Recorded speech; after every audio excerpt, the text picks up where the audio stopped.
Yeah, today it's my pleasure to introduce Dr. David Simchi-Levi, a global leader in supply chain management, business analytics, and data-driven decision making. If you have attended a recent Informs event, whether national or the analytics conference, you most probably would have run into him or like heard him give a talk. Dr. Simchi-Levi is the William Barton Rogers Professor of Engineering Systems at MIT, where there he heads the MIT Data Science Lab, and he concurrently serves as a distinguished professor at Purdue University. He's also a member of the National Academy of Engineering and a recipient of the Informs Impact Prize. His PhD students have accepted faculty positions in leading academic institutes, including UC Berkeley, CMU, Columbia, and honestly, the list goes on. Beyond academia, he's founded multiple companies that shaped real-world supply chain optimization and analytics. In today's talk, he'll explore how manufacturing and supply chains are evolving from intuition-based decisions to fully data-driven systems, and how emerging technologies like LLMs are transforming the way organizations interact with these models. And in the pre-chat, like he even said that he said that he's even trying to introduce some new material for the first time to this group as well. So please join me in welcoming Dr. David Simchi-Levi. Thank you. Welcome, everybody. Let me ask you to allow me to share. And do you see my screen? It's coming up. Yes, we can see it. Perfect. So I'm going to talk to you, as Vinod said, about supply chain transformation with AI and large language model. I'm excited about this talk because the last part of the talk is completely new, just fresh out of the oven, and I would be very interested in comments and reflection on what I will describe. Let me hide the floating and bring a pointer. You can see my pointer, right? All right. So I'm going to start with just a few observations that if you are in supply chain, if you're in business, if you're in manufacturing, you are familiar with. And this includes geopolitical instability and trade uncertainties, taking into account, of course, what has happened over the last 6-7 weeks. Significant shortage of labor, starting with the beginning of the pandemic, with people departing the labor market, as a result, putting pressure on executives to do the same or even more with fewer people. Increase in cost of material the last couple of weeks of energy and the cost of transportation. Lack of end-tier visibility, and by this I mean lack of visibility to upstream facilities and suppliers. I work, for example, with automotive industry, automotive manufacturing companies don't have visibility to tier 2, tier 3, or semiconductor chip manufacturer, wafer manufacturer, which are typically tier 6 or tier 7. So if something happens there, it will take quite some time for them to hear about the disruption. All of this require companies to focus on efficiency to cut costs, on resiliency to respond to a disruption, and on productivity to do more with fewer people. The problem is that these are conflicting objectives. If you, for example, focus on resiliency, it typically means more inventory, more redundancy, but these do not come free, and therefore it conflicts with our objective to reduce cost and improve efficiency. One way to address these conflicting challenges is by combining data, analytics, and automation, and that's what I'm going to focus on today. Of course, the space of analytics is huge. Let me just organize it in a very intuitive way and explain what I'm going to focus on. And for people at Inform, I don't need to explain, but it would be nice to understand what's new and what's evolving. So what I have on the X coordinate is complexity, how easy or difficult it is to do the analysis. And on the Y coordinate, I focus on value to the organization. The lowest level is descriptive, just use data to answer the question, what happened? Nothing is new here. Companies have done this for many, many years. A little bit more involved, but still something companies have done for many years is diagnostic. Don't only tell me what happened, but try to explain why did it happen. Again, nothing is new here. I'm going to focus on the top three.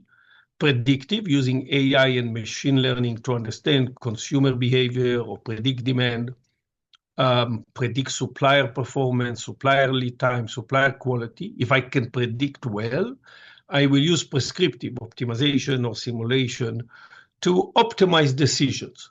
And if I gave this talk 2.5 years ago, 3 years ago, that's where the framework would have stopped. Over the last 2.5 years, we started adding generative to automate decision-making processes. And this is a little bit surprising because generative is based on large language models, technologies that was designed to generate text that has the look and feel of text generated by human. I'm going to show you here, and we have demos to illustrate how we can use the same technology to automate decision-making processes. So that's the framework. I'll focus on the top three: predictive, prescriptive, and generative. And in terms of business, I have three objectives. The first one is to use this type of capabilities, especially predictive and prescriptive, to transform processes. Look at the complexity of supply chain and businesses, and see how I can transform and improve and maybe introduce new processes that will have an impact on bottom line. If I can do that, then my second objective will be to drive automation, to see if I can automate some of these processes. And if I can do that, then I will ask, can I enable autonomy? Now, automation and autonomy are not the same thing. By automation, I mean we, the human, tells the machine what the rules are, and the machine is trying to follow our policy. For example, we tell the machine if X happened, do Y, but if W happened, do something else, right? So all the rules and the policies are defined by human. Autonomy is different. In autonomy, we let the machine generate the policy and the rule, and as the environment is changing, the machine is trying to adjust and fit the policy to the new environment. And one of the questions that we'll ask is how capable the technology is in terms of achieving partial or full autonomy. And here I'm not talking about driverless cars, I'm talking about managing your entire business, managing the entire supply chain. So I will start with transforming processes, then add automation, and then focus on the last part, focus on autonomy. So the first part, which is all about driving transformation, started with work that I've done for a large fashion retailer in 2017, 2018, using AI, machine learning, predictive and prescriptive, especially optimization, to transform the supply chain. I later on had an opportunity to collaborate on a similar transformation with a large CPG, consumer packaged good manufacturing company, from there to industrial manufacture, from there to high-tech companies. These are companies in different industries with different business requirements. But as we did the work, we realized that there are 4 key capabilities that cuts across industries and cuts across the companies that I collaborated with. The first one is replacing what industry call consensus forecast. What is consensus forecast? In consensus forecast, supply chain is a forecast, finance is a forecast, sales is a forecast. Each generates its own forecast, and then the different functional area come together in a consensus meeting to agree on a compromise, not clear that this compromise correctly represents market demand. In unified view of demand, we transform this process by agreeing on the data and then let the machine generate a single forecast that is used by different functional areas at different level of granularity. Supply chain, SKU week level combination in the case of the CPG for the next 80 weeks. Finance is not interested in SKU level forecast or a week level forecast, so we use bottom up to aggregate all weeks within a month, all SKU within a business unit to generate a financial forecast, right? Same signal, different aggregation level. Once we do that, we replace one-size-fits-all supply chain strategy with a segmented strategy where we cluster product, market, and channels into segments, each of which has its own supply chain strategy, and then we build synergies across the different segments to benefit from economies of scale and reduce complexity. One way to illustrate this, if you think about your product, the supply chain strategy, even the manufacturing strategies that you will use for high volume, low volatility product is going to be different than the supply chain and manufacturing strategies that you will use for low volume, high volatility product. And then we bring together unified view of demand and segmentation into a closed loop planning process that continuously balance supply with demand. As effective as the plan is, there are deviations from the plan, supply disruption, changes in demand. In smart execution, think about this as control tower. Our objective is to identify those deviation, disruption, and changes quickly, and then respond to them effectively. So if you think about these four capabilities, the first two are purely AI and machine learning. The third one, closed loop S&OP, is mostly optimization, sometimes simulation, and control tower is a combination of AI and machine learning to detect deviation, disruption, and changes, and then optimization to respond effectively to the deviation and disruption. These are all built on a data platform that allow us to aggregate, visualize, normalize data. It relies on an effective network that takes into account and emphasizes the resiliency of the supply chain. And if anybody is interested, I wrote multiple papers on supply chain resiliency. And then typically it leads to an end-to-end, I call it here supply chain plan, but it's really end-to-end business plan. All of these are described, the focus on AI and machine learning are described in a paper I published about 2.5 years ago in Harvard Business Review. You notice nothing to do with generative AI, all is AI, machine learning, and predictive and prescriptive optimization and simulation. Over the last 2 years, we started adding a level of generative on top of this process, in the same processes, but we added a level of generative to automate decision-making. And this is described in a Harvard Business Review piece that I published a few months ago, in fact, last year. I'll talk a little bit about how we use generative AI to automate decision-making. But before I do that, let me give you an insight. What is the benefit of focusing on predictive and prescriptive initially, and then adding generative? And if you are in supply chain or manufacturing, you're familiar with many KPI that the company is focusing on. Typically, these are conflicting KPI. So here is an example. On the X coordinate, I'm focusing on responsiveness. from short response time to long response time. And on the Y coordinate, I'm focusing on efficiency, from low cost to high cost. And that the solid line here represents the trade-off curve between the two. And the intuition is very clear. When I emphasize short response time, then the cost is high. Why? Because to achieve short response time, I want to position inventory very close to market demand. I can respond very quickly, but cost of inventory and supply chain is very high. On the other hand, if I emphasize low cost, I want to centralize inventory, position inventory upstream, or even produce to order. This allows me to reduce cost, but response time is low.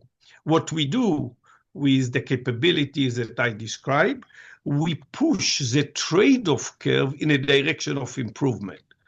Because if I can do that, then I can improve on multiple dimensions. For example, if A represents the current strategy before the improvement, then I can reduce cost and maintain the same response time by moving from A to C, or I can reduce response time while maintaining the same cost by moving from A to B. And there are lots of strategies between B and C where I do better than A. And in fact, supply chain segmentation allow me to position the different segment in different locations along the new trade-off curve. Now, this is an intuitive explanation of what I'm doing. A more specific one with data, ignoring for now GenAI, we improve forecast accuracy by, in all the implementations that we have done, between 10 to 30%. This allows us to increase service level, which implies better customer experience, reduce lost sale, which implies increase in revenue and significant cut in cost. That has nothing to do with GenAI. This is just predictive and prescriptive. When we add generative, we get the same benefit, but now because we automated processes, we get significant savings in planner times. I'll show you examples where we saw dramatic impact in a system that has been running now for 18 months in a company you know very well. So that's an intuitive explanation. Now let me explain in more detail how we use GenAI to automate processes. Remember, initially it was to transform processes. Now it's all about automation. So let's start with processes that companies use before, pre-GenAI. Pre-GenAI, I have a business unit, think about a planner, interacting with the data that the company has. Some of the data may be external, and the technologies that the company is using. The technology may be O9, Canaxis, E2Open, SAP, whatever the technology is. And of course, a lot of time, the planner is looking at the recommendation from the technology, and he or she do not understand. For example, they generate a forecast, and the forecast is not consistent with their intuition. So they don't understand why is it too high or too low. They generate a forecast, they send it to finance. Finance send a message, I don't understand. You just gave me a forecast for June, but last month you gave me a forecast for June, which is different than the forecast you're giving me now. Why is it? If I cannot explain it, nobody will use it. Or there is a recommendation from the technology on a fulfillment strategy. If the planner does not understand it, he or she will override it, or he or she will call the data scientists, the data engineers, to try to explain what's going on, why the recommendation is what it is. It typically implies long planning cycle. Typically, planners do not trust the recommendation from the technology, so they manually change it. And if you compare the forecast that was used relative to the forecast generated, enormous difference between the two. And the decision process completely manual. What we did in multiple implementation is to replace data scientists and data engineers by LLM. LLM can translate. They can translate from English to Chinese and back from Chinese to English. We can therefore teach the technology, train the technology to translate from the language of the planner to the language of the technology that the company is using. For example, the planner is asking, I don't understand, why are we using supplier A to satisfy the demand for product B? LLM knows that we are using integer programming or optimization model. LLM will transfer this question into a constraint. Tell me what happened if I don't allow to generate flow from supplier A to demand B. It's the same technology running with additional requirement. The technology is generating a result that says when you don't allow A to satisfy B, your cost is 2760. LLM knows that when we allow supplier A to satisfy the demand for product B, the cost is much lower. It responds to the planner, hey, if supplier A is not used to satisfy the demand for product B, the cost increased by 11%. What we found, and I'll show you in the next slide a few examples, that this lead to fast and data-driven decision-making. It explains and therefore provide insight to the planners. And in our implementation, we saw 20 to 40% increase in productivity. Let me review very quickly 4 case studies that illustrate the implementation and the impact. The first one is implementation at Microsoft Cloud Supply Chain. We all use cloud services. The infrastructure that support cloud services is massive. Microsoft has maybe hundreds of data centers. Each data center has thousands and thousands of servers. We use a technology, the way I described to you in the previous slide, for demand planning and for fulfillment decision. Microsoft reporting 20 to 30% improvement in planner time. The second is a large, very large European online fashion retailer.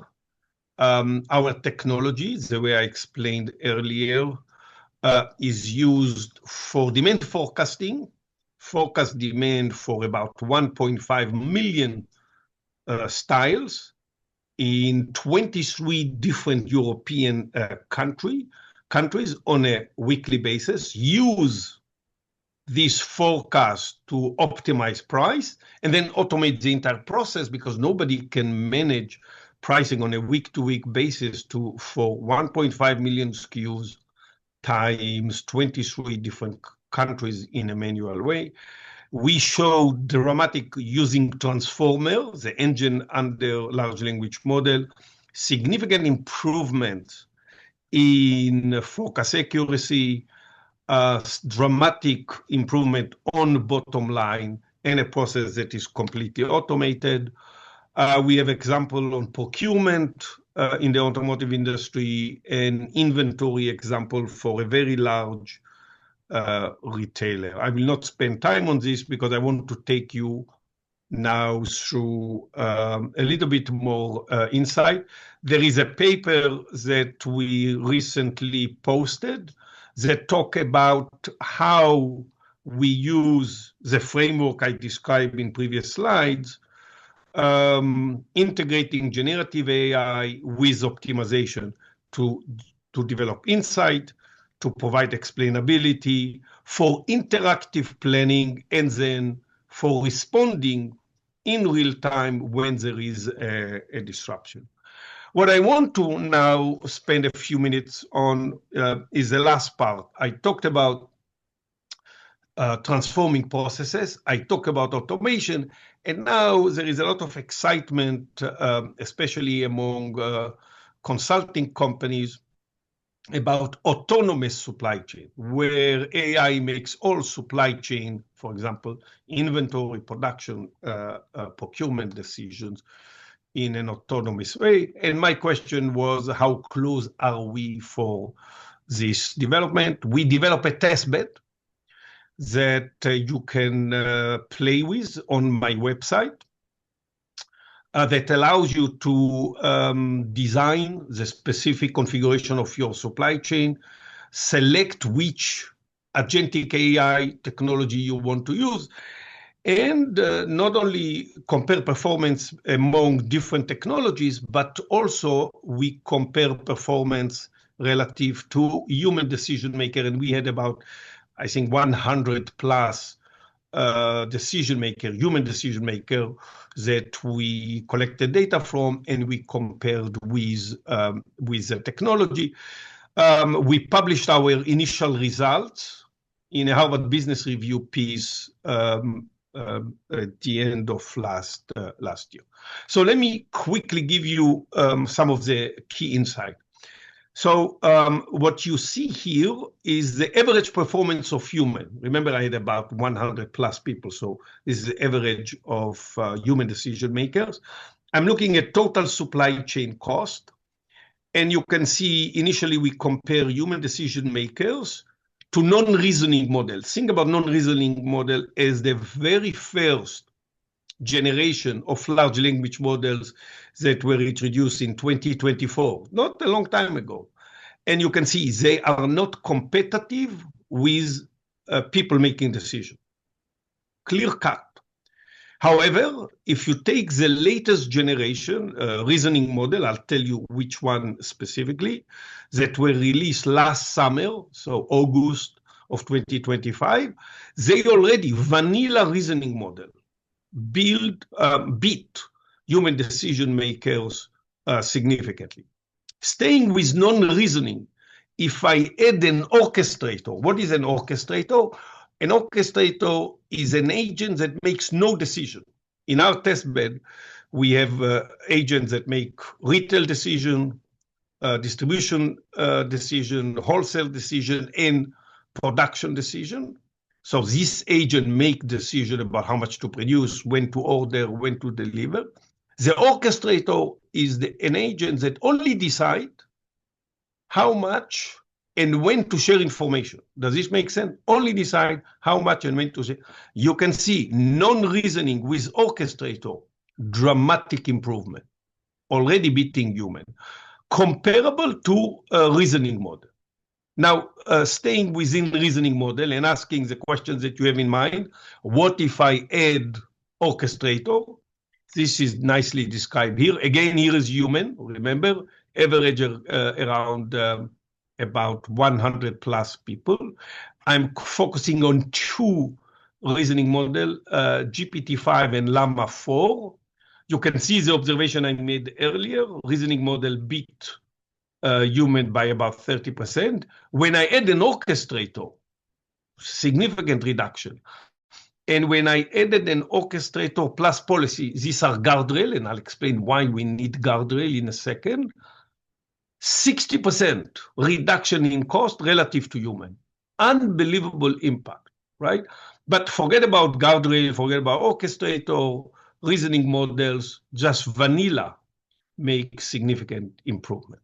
Now, so when you look at this, you tell yourself, wow, this is unbelievable. But there is a catch here.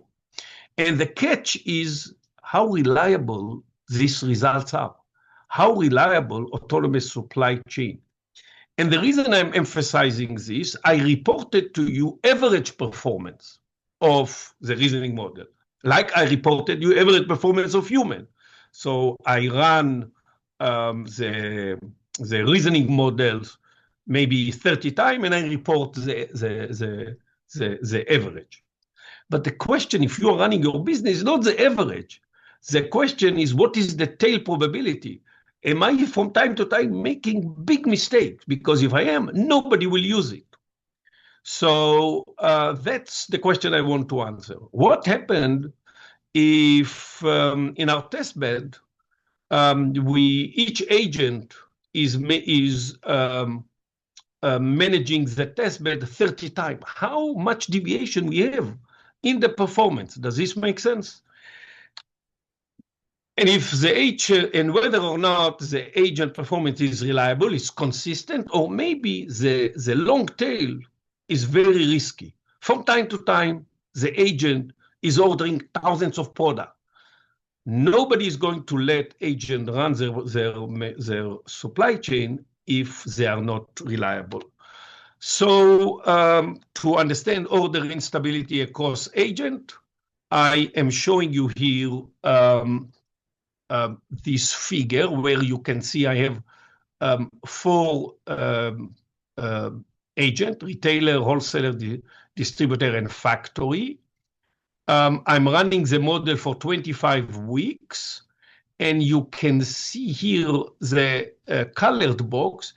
It represents all the decisions, for example, made in week number 25. The green is the distributor. All the decisions that represent the order quantities between 25% and 75%. So order all the rank all the order from the lowest to the largest and show in the box the 25 percentile all the way up to 75. You can see big range. And then you can see many outliers. I don't think there is any executive who will be willing to let agent manage the supply chain when you see all these outliers where the agent basically are ordering some large numbers that may kill your business. And so the summary here is very important. The variance in order is amplified, you can see, in the first few weeks. When I run the system, the variance is very small, but as time goes by, the variance is increasing and increasing for all agents. Does this make sense? It's increasing for the factory, it's increasing for the distributor, it's increasing for the wholesaler. The retailer, it's not increasing much because the retailer face customer demand, so they have certainty about what the demand is. And so this implication on the reliability of the agent is an important challenge. So the question is, how can I increase reliability? Does this make sense? Because nobody, given the performance I showed you, is going to use the technologies that I described. One way that the computer science community is advocating is that, look, LLM are stochastic models, just sample, regenerate recommendation multiple times and take either the average or majority voting. Majority voting, very simple, just take the one recommendation that appear multiple times. And the question is this going to solve the problem? Unfortunately, it does not. So here is the default. When I did not use what the computer science community recommend, you can see the reliability is low. If I use 10 samples, it's remained the same unreliable outcome. And if I use 100 samples, same thing. Nothing is solved. So the question is, what can we do? And this tells us that you need to be a little bit more sophisticated and require training. And I just want to conclude this talk by telling you what we did. We took, I'll tell you which one, LLM agent, and in order to increase reliability and reduce the risk of large orders that destroy the supply chain, we basically trained the model and changed the parameters of the LLM. And the way we did it was we started not with the real demand. We don't know what the real demand is going to be. We generated synthetic demand.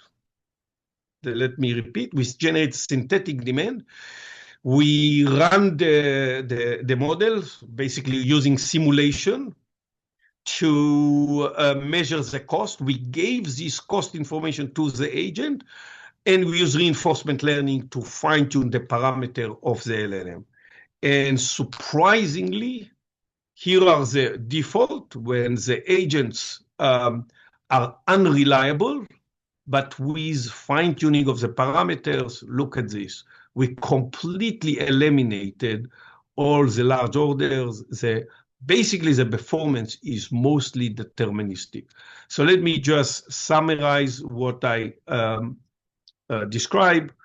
Our experience from the test bed is that there is a big difference between different large language model, and selecting which model you are using makes a big impact. Guardrails are very important. Orchestrator makes a big impact.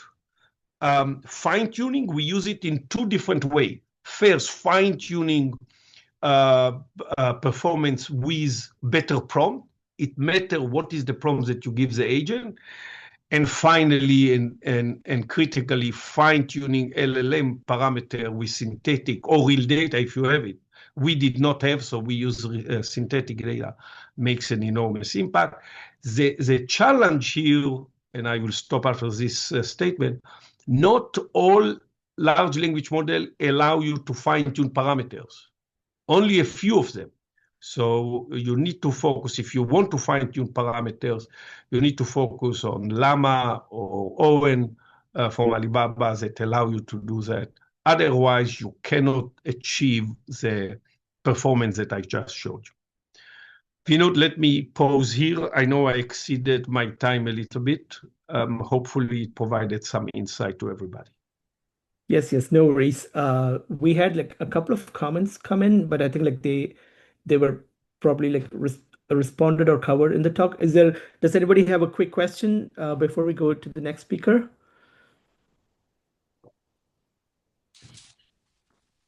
I have a quick question. Hopefully, the time allows.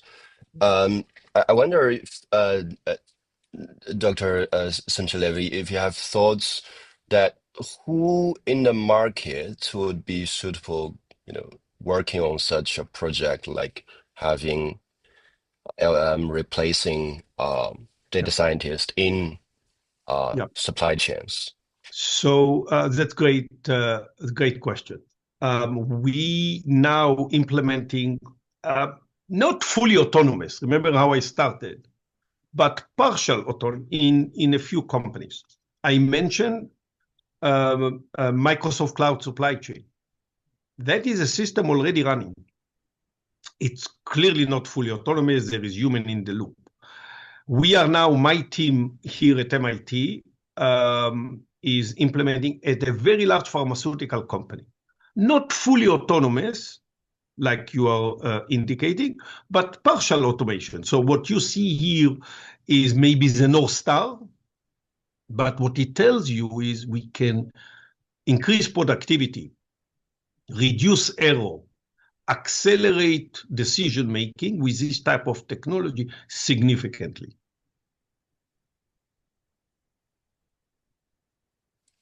Sorry, I guess my question is more focused on, will it be like vertical, like industry per industry, and you have a solution for each industry versus horizontal? I see. It's another level of question. What we found is we need to do the training, the implementation, not only by industry, forget about by company.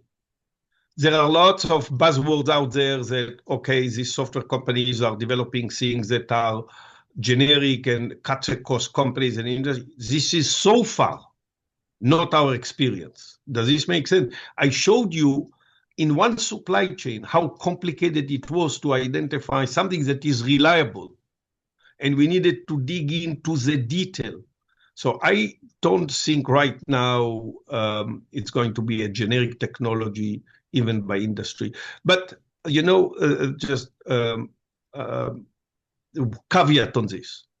The technology is evolving at a very fast speed. The clock speed is enormous. Remember, if I presented this talk in March of 2025, I would only talk about non-reasoning, and I would say the technology cannot be even competitive, right?